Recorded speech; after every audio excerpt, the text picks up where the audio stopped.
Every morning at precisely 7:15, the little bell above the cafe door would chime and he would walk in.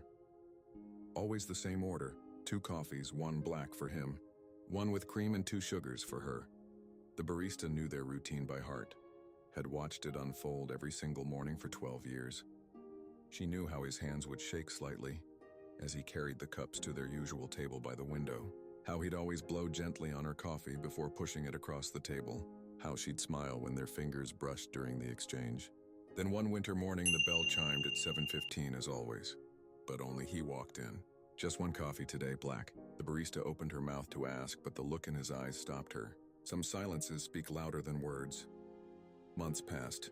The regulars noticed how he'd still sit at that table by the window, how his hand would sometimes reach out to adjust an imaginary cup, how he'd stare at the empty chair like he could see right through time itself. Then came the first day of spring. The bell chimed. He walked in with purpose. "2 coffees, please," he said, his voice stronger than it had been in months. The barista's hands trembled as she prepared them. When she turned around, she saw him carefully place both cups on the table. He slid one across to the empty chair, then reached into his coat pocket. A photograph appeared on the table, a wedding photo faded at the edges but glowing with happiness.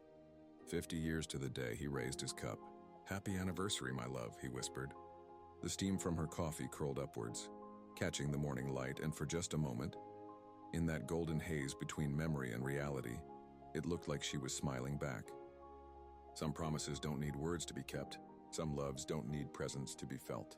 And some coffee cups, no matter how empty they appear, will always be full of everything that ever mattered.